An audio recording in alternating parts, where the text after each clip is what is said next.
లోకంలో ఉన్నవారే మేధావులు, లోకంలో ఉన్నవారే జ్ఞానవంతులు. గొప్ప గొప్ప సంగతులు లోకంలో ఉన్నోలే చెబుతారు, వారికే తెలుసు, బైబిల్కి ఏమీ తెలియదు, అది మత గ్రంథము అని ఎవరైనా కొట్టేస్తే, బైబిలు ఇంత గొప్పదా, బైబిలు ఇంత గొప్ప విషయాలను మాట్లాడిందా? దేవుడైన యేసు ప్రభువారు చాలా గొప్ప సంగతులు చెప్పారు. అవి మేము మా సంఘాలలో దేవుడు రాసిన గ్రంథంలో నుంచి పాస్టర్ గారు తీసి చూపిస్తుంటే, బైబిలు దేవుడు రాసిన మాటలు ఎంత గొప్పవా, దేవుడికి ఇంత జ్ఞానం తెలుసా, దేవుడు ఇంత మాట్లాడగలడా, ఇంత చెప్పగలడా అని గొప్ప గొప్ప సంగతులను, గొప్ప విషయాలను బైబిల్ మాట్లాడిందని, బైబిలు గొప్పదని లోకానికి చాటి చెప్పడానికే సేవలోకి వచ్చాను, సేవకుడిగా సేవను జరిగిస్తున్నాను. మరి ముఖ్యంగా దేవుడు గొప్పతనము, జీసస్ గొప్పతనము, బైబిల్ గొప్పతనం లోకంలో చాటాలన్న ఆశ అందరికీ ఉండాలి. మరి నాకు కూడా ఉందని చెబుతున్నాను. ఈరోజు మనం వినబోతున్న ఆ ప్రసంగం, మానవ నివాసాలే జంతువులు నివసించే చోటుగా మారిపోతున్నాయి. భూమి గురించి బైబిల్లో ఏమి రాయబడిందంటే, నరులకు నివాస యోగ్యమైన భూగోళమని బైబిలు ప్రకటించింది. బైబిల్ ఏమని చెప్పింది? ఒకని నుండి ప్రతి జాతి మనుషులకు నివాస యోగ్యమైన ఒక గోళంగా భూమి కనబడుతుంది. అలా కనబడడానికి కారణం ఏంటంటే, ఆదిలోనే దేవుడు ఈ సృష్టిలో భూమిని చేసేటప్పుడు నరులకు నివాస యోగ్యమైన గోళంగాను భూమిగా దీనిని ఉండాలని దేవుడు దీనిని సృష్టించినట్టుగా, దీనిని నిర్మించినట్టుగా బైబిల్ గ్రంథంలో మనం చూడగలం. నరులకు నివాస యోగ్యమైన భూగోళము మరి కొద్దిగా సంవత్సరాల తర్వాత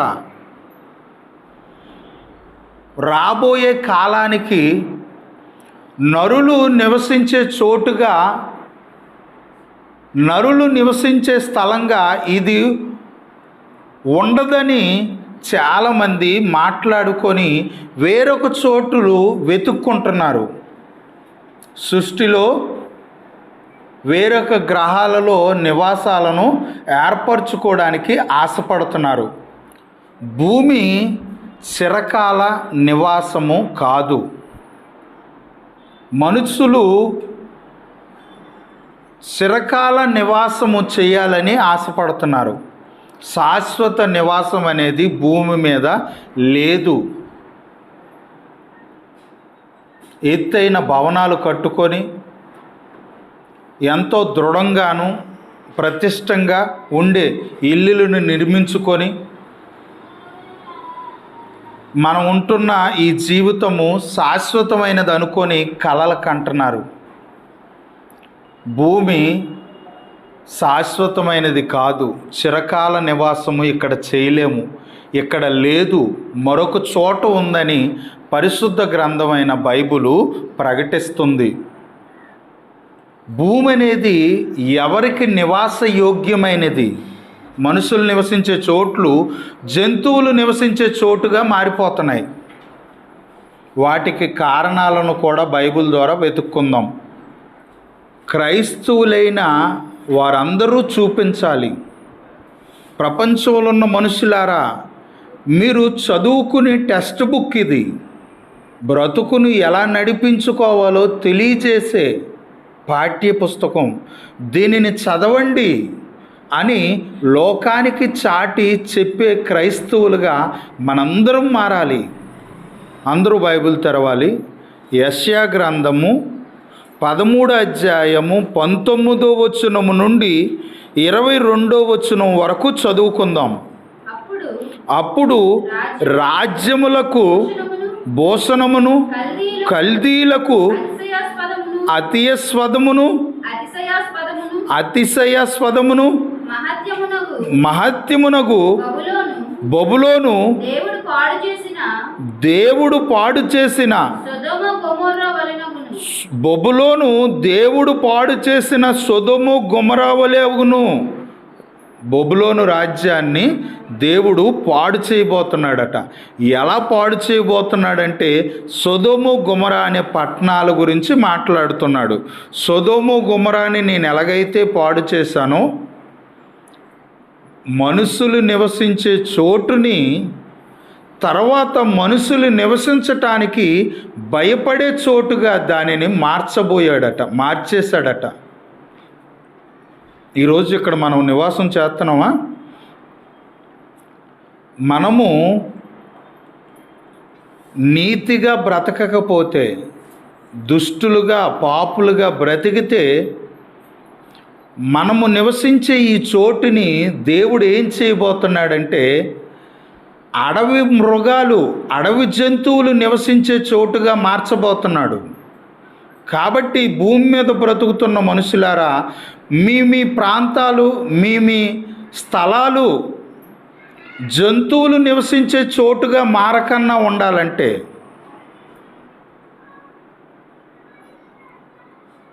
మీరు నీతిగా బ్రతకండి, దుష్టులుగా బ్రతకండి, పాపులుగా బ్రతకండి. పాపులుగా బ్రతికితే, దుష్టులుగా బ్రతికితే, దుర్మార్గులుగా బ్రతికితే మీ స్థలాలను, మీరు నివసించే చోట్లను నేనేం చేస్తానంటే అడవి జంతువులు నివసించే చోటుగా మార్చేస్తాను. మనము సరిగ్గా బ్రతకకపోతే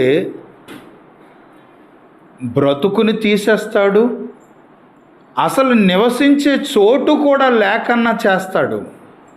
చాలా గొప్ప సంగతిని బైబిల్ మాట్లాడింది, చాలా గొప్ప విషయాన్ని బైబిల్ చెబుతుంది. అలాంటి బైబిల్ని, అలాంటి యేసు ప్రభువుని కళ్ళకత్తుకొని దైవంగా స్వీకరించటం మానేసి ఈ మనుషులందరూ ఎందుకు యేసు ప్రభువుకి దూరం అయిపోతున్నారు? బైబిల్ని మత గ్రంథంగా ఎందుకు అంటున్నారు? రాజ్యములకు భూషణమును, కల్దీలకు అతియస్పదమును, మహత్యమునకు బబులోను దేవుడు పాడు చేసిన సొదొమ గొమొర్రా వలె అగును. బబులోను ఎలా చేయబోతున్నాడట? సొదొమ గొమొర్రాలా చేసేస్తాడట. ఇంతకీ సొదొమ గొమొర్రాని ఎలా చేశాడు?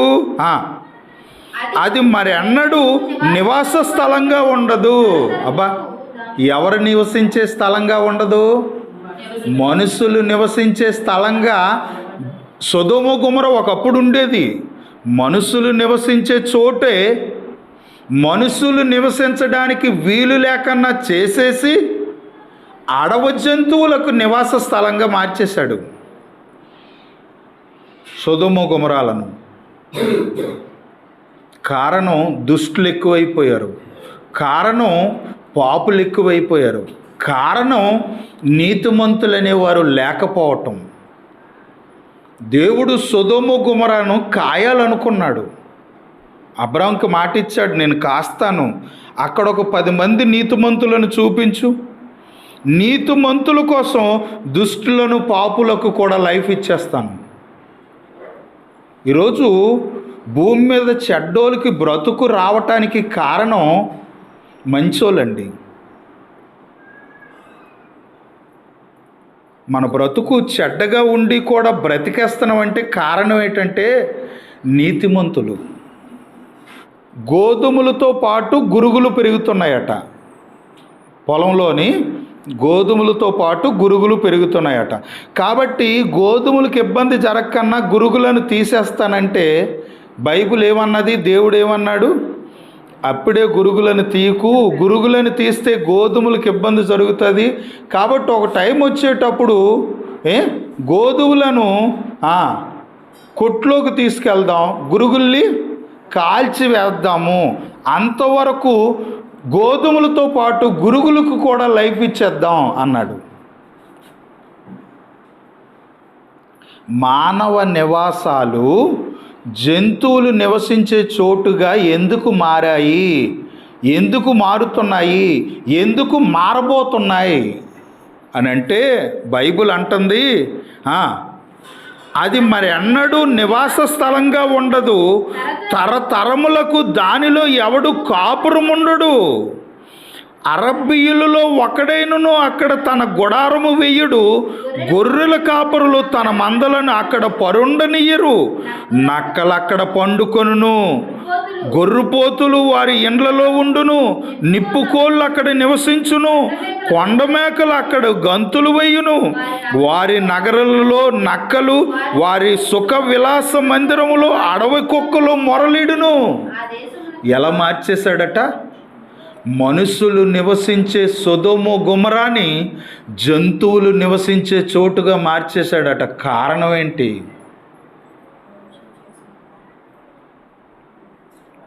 ఈరోజు ఒక సేవకుడిగా నేనేం చెబుతున్నానంటే, మనం ఉన్న స్థలానికి ఆ దుస్థితి రాకన్నా ఉండాలంటే మన బ్రతుకులను మార్చుకొని బ్రతకాలి, మన బుద్ధులను మార్చుకొని బ్రతకాలి. ఆ గతి ఎందుకు పట్టింది? మనుషులు నివసించే చోట్లు అడవి మేకలు, గొర్రెపోతులు, నిప్పుకోళ్ళు, కొండమేకలు, నక్కలు అవన్నీ నివసించే స్థలంగా ఎందుకు మార్చానో తెలుసా?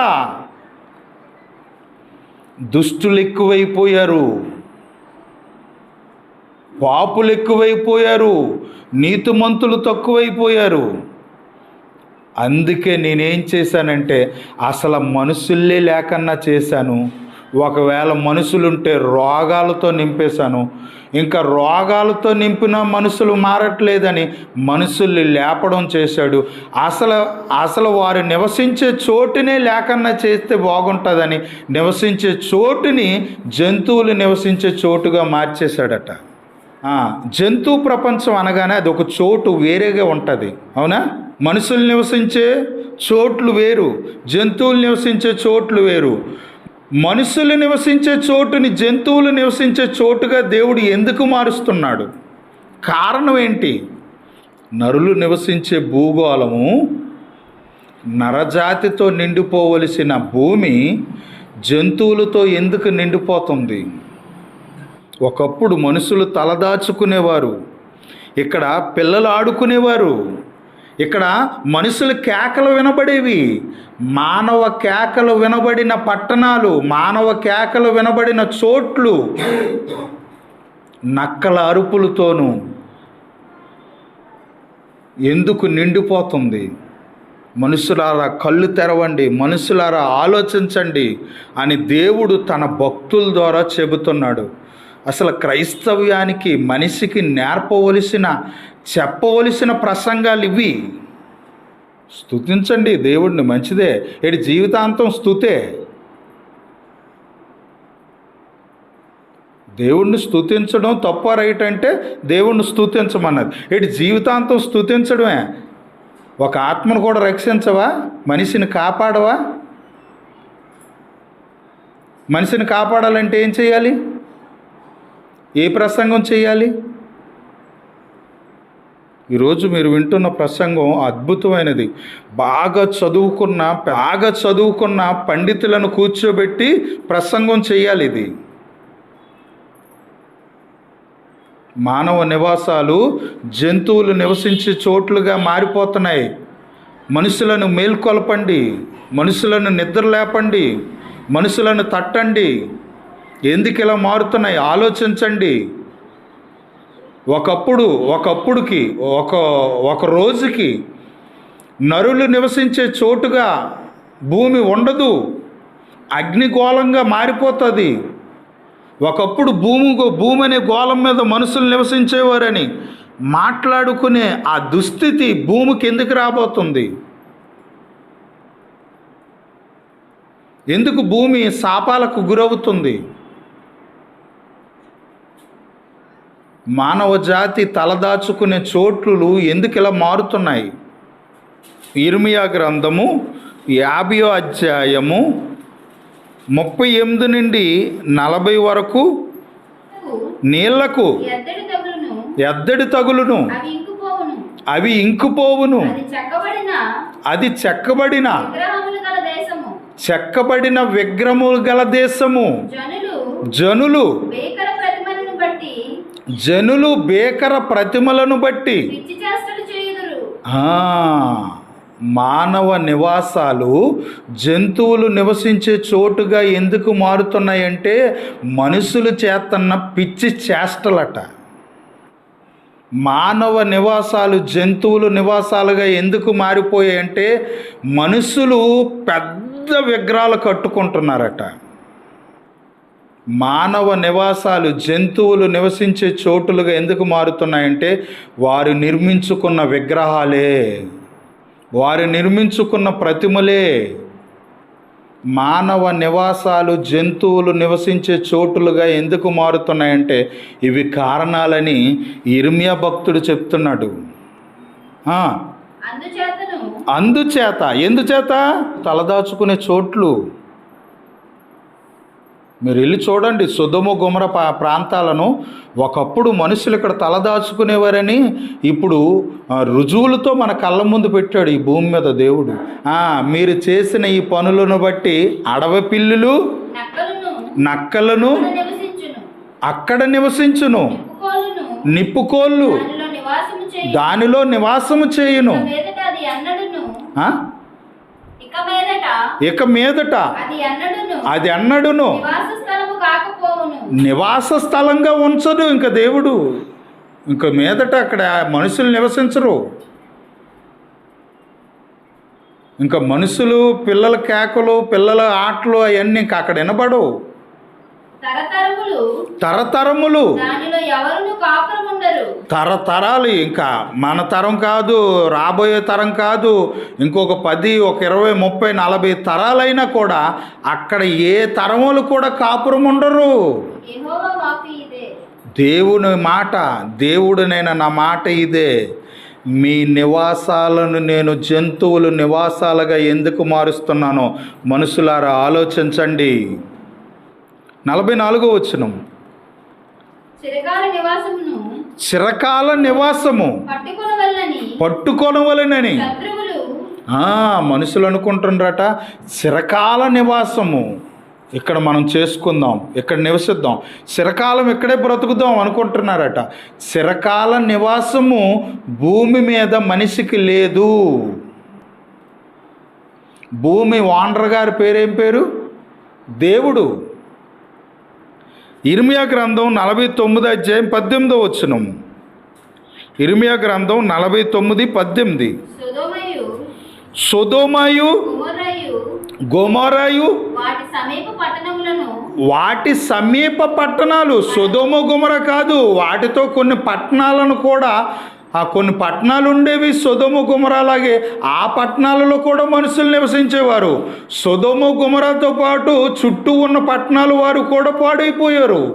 కాబట్టి సొదొమతో పాటు సొదొమ గొమొరతో పాటు చుట్టుపక్కల ఉన్న పట్టణాలను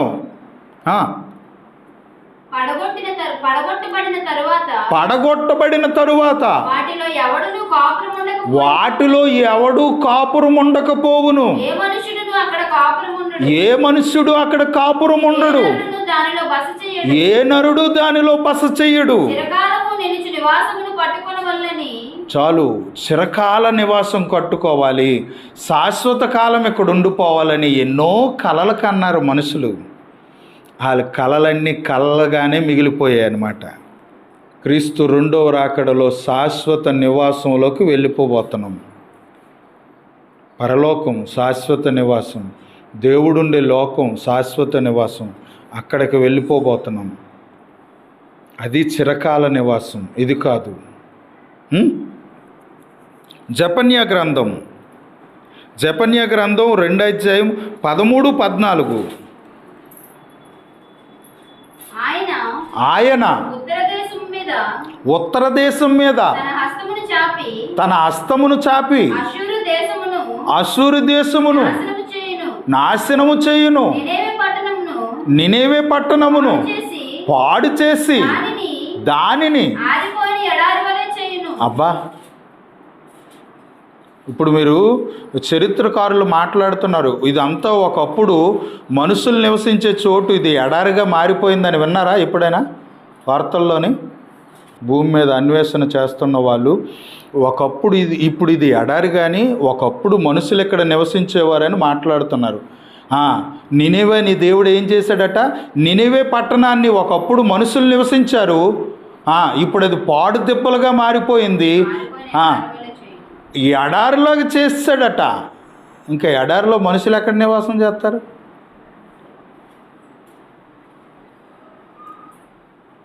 మనుషులు నివసించే ప్రాంతాలను ఎడారులుగా మార్చేస్తున్నాడట దేవుడు. కారణం, మానవ బ్రతుకులు దేవుడు చెప్పినట్టుగా లేవు. యెహెజ్కేలు 16:49 నీ చెల్లిలైన అది దోషాలు, అపరాధాలు, పాపాలు, పుణ్యకార్యాలు లేవు, పాపకార్యాలు ఎక్కువైపోతున్నాయి, చీకటి బ్రతుకు ఎక్కువైపోతుంది. సమరయ స్త్రీతో యేసు ప్రభు ఏమన్నారు? మీ ఆయన్ని వెళ్ళి పిలుచుకురా అన్నాడా? నాకు పెనుమిటి లేడు అని చెప్పిందా సమరయ స్త్రీ యేసు ప్రభుతో? యేసు ప్రభు ఏమన్నాడు? నీకు 4 భర్తలు అన్నాడు. అంటే పెళ్ళికి ముందే 4 భర్తలు, పెళ్ళి అయితే ఇంకెంతమందో. ఇక్కడ ఒక మాటను మనం తీసుకుందాం. చాలామంది తప్పు చేస్తే తప్పు చేస్తాను అని వాళ్ళతో అన్నాం అనుకో, ఏం చేస్తారు? మారుతారా? ఇంకా బరి తెగించి తప్పు చేయడానికి ట్రై చేస్తారా? బరి తెగించి తప్పు చేయడానికి ట్రై చేస్తారు. మరి సమరయ స్త్రీతో అన్నాడు, బరి తెగించిందా, మార్చుకుందా? అయితే నా పాపాన్ని బయట పెడతావా? నా పాపాన్ని మీరందరూ బయట పెడతారా? కాబట్టి ఇంకా నేను తెగించి తప్పు చేస్తానంటే ఇంకెవరు బాగు చేస్తారు? పాపం చేస్తున్న వాళ్ళ దగ్గరికి వెళ్ళి పాపం చేస్తున్నారు చెయ్యొద్దని మాట్లాడితే, పాపం చేస్తున్న వాళ్ళకి పుట్టే బుద్ధి ఏంటంటే, ఆ దుర్బుద్ధి ఎలాంటిదంటే, చెడిపోవడానికి మార్గాలు ఎంచుకుంటున్నారు కానీ బాగుపడడానికి వాళ్ళు ఈ మాట చెప్పారనే ఆలోచన మాత్రం పుట్టట్లేదు. నీ చెల్లిలైన సొదొమ చేసిన దోషం ఏదనగా సొదొమకును దానికిని దాని కుమారులకు కలిగిన గర్వము. ఈరోజు మానవ నివాసాలు జంతువులు నివాసాలుగా ఎందుకు మారుతున్నాయంటే మనుషుల్లో గర్వం ఎక్కువైపోయింది. గర్వం మొదటి కారణము అంటున్నాడు. ఇంకొకటి ఏంటంటే, పేకల మొయ్యిగా తిన్నా కూడా తరగనంత ఆస్తి, ఐశ్వర్యం, ఆహార సమృద్ధి ఉంటే, ఏనాటి బతితో ఆనాడు ఉంటే బాగున్ను, అనిగి మనుగున్ను, నెలకు సరిపోయే రైసు, సంవత్సరానికి సరిపోయే ఎవరు లోకస్వార్త 12 ఉన్నాడేనా? నా ప్రాణముతో నా ప్రాణమా తిను తాగు సుఖించు, చచ్చినంత వరకు తిన్నా తరగనంత ఆస్తి, ఆహార సమృద్ధి. ఆహార సమృద్ధి ఎక్కువైందా మన నాశనానికి కారణాలు? ఆహార సమృద్ధి ఎక్కువైందా నీకు నాశనం ప్రారంభమైందని అర్థం. సొదొమ చేసిన తప్పులు, సొదొమ మానవ నివాసము, మనుషులు నివసించిన సొదొమ గుమ్మరాలు జంతువులు నివసించే చోటుగా ఎందుకు మారాయంటే, మొదటి వాళ్ళ గర్వము, రెండోది ఆహార సమృద్ధి, కావలసినంత తిండి, కావలసినంత నీరు, కావలసినన్ని కాయగూరలు, కావలసినంత పంట, సుఖం. ఆహార సమృద్ధి ఒకటి వాళ్ళ నివాసాలను వాళ్ళ బ్రతుకులను కాలగర్భంలో కలిపేసి జంతువులు నివసించే చోటుగా మార్చేశాడు. ఇక మీదట ఇక్కడ మనుషులు నివసించరు, జంతువులు అలా మీరే నివసించండి అని దేవుడు జంతువులు నివసించే చోటుగా మార్చాడంటే కారణం సొదొమ గొమొరాలో ఉన్న ఆహార సమృద్ధి.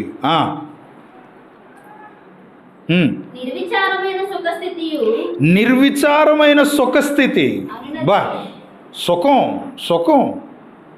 సుఖభోగాలు, సుఖపట్టం.